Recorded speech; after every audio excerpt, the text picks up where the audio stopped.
Pelajaran Awaludin Marifatullah Awal Agama Mengenal Allah. Bab 9 Zikir para Arif Billah Menggetarkan Arsy.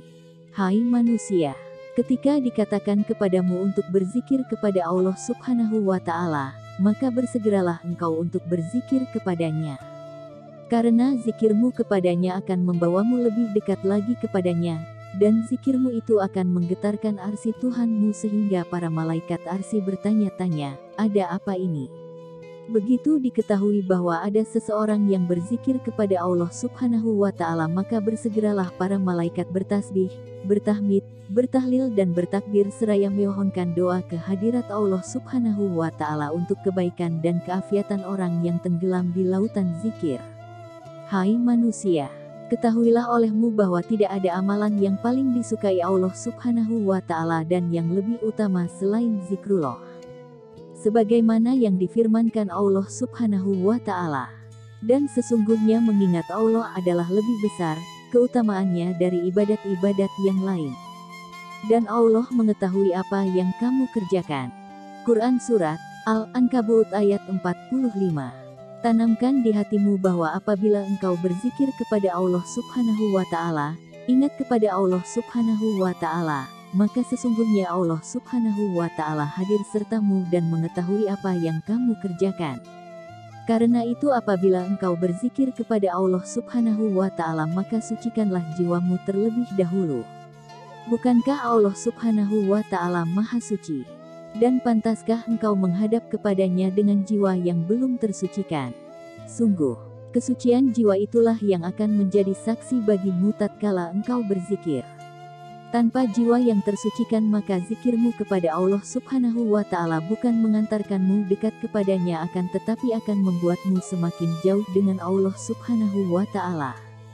Zikir, ingatmu kepada Allah Subhanahu wa Ta'ala tatkala didasari oleh jiwa yang kotor menyebabkan engkau berzikir bukan karena Allah Subhanahu wa Ta'ala tapi karena sesuatu selain Allah Subhanahu wa Ta'ala. Lisan berzikir kepada Allah Subhanahu wa Ta'ala tetapi yang ada di hatimu bukan Allah Subhanahu wa Ta'ala melainkan sesuatu selain Allah Subhanahu wa Ta'ala.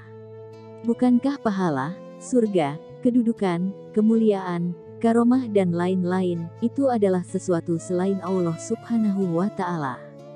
Bukankah itu semua sesuatu yang datang daripada Allah Subhanahu wa Ta'ala dan bukan Allah Subhanahu wa Ta'ala? Lalu pantaskah engkau berzikir kepada Allah Subhanahu wa Ta'ala tetapi hadap hatimu kepada sesuatu selain Allah Subhanahu wa Ta'ala? Jika engkau berzikir kepada Allah Subhanahu wa Ta'ala tetapi hatimu mengharapkan sesuatu selain Allah Subhanahu wa Ta'ala, maka engkau berzikir bukan karena Allah Subhanahu wa Ta'ala tetapi karena menurutkan hawa nafsu, keinginan di dirimu. Dan itulah suatu tanda bahwa jiwamu masih kotor dan belum tersucikan. Sadarlah wahai manusia, hidup matimu hanya untuk Allah Subhanahu wa Ta'ala, solat dan ibadahmu hanya bagi Allah Subhanahu wa Ta'ala, seru sekalian alam, bukan kepada yang lain selain Allah Subhanahu wa Ta'ala.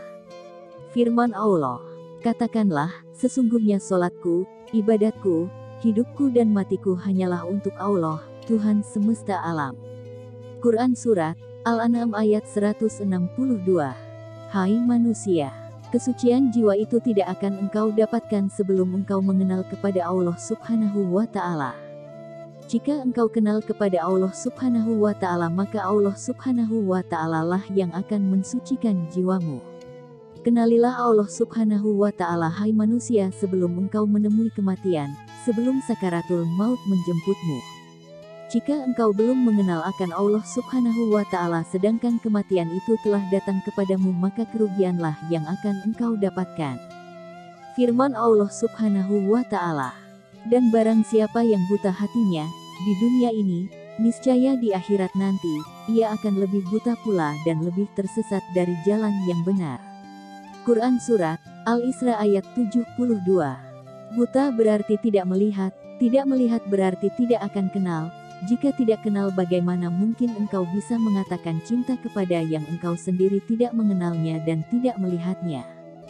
Jika sudah demikian, tidaklah rasa cintamu kepada yang engkau sendiri tidak mengenalnya, maka itulah yang dinamakan cinta buta. Rasulullah Muhammad SAW bersabda, seseorang itu beserta dengan siapa yang ia cintai. Jika cintanya kepada Allah Subhanahu wa Ta'ala dan Rasul-Nya karena mengenal kepada Allah Subhanahu wa Ta'ala dan Rasul Muhammad Shallallahu Alaihi Wasallam-Nya, maka ia akan beserta yang ia cintai. Tetapi jika ia mencintai sedangkan ia sendiri tidak kenal kepada yang dicintai, lalu kemanakah ia kembali? Dan beserta siapakah ia?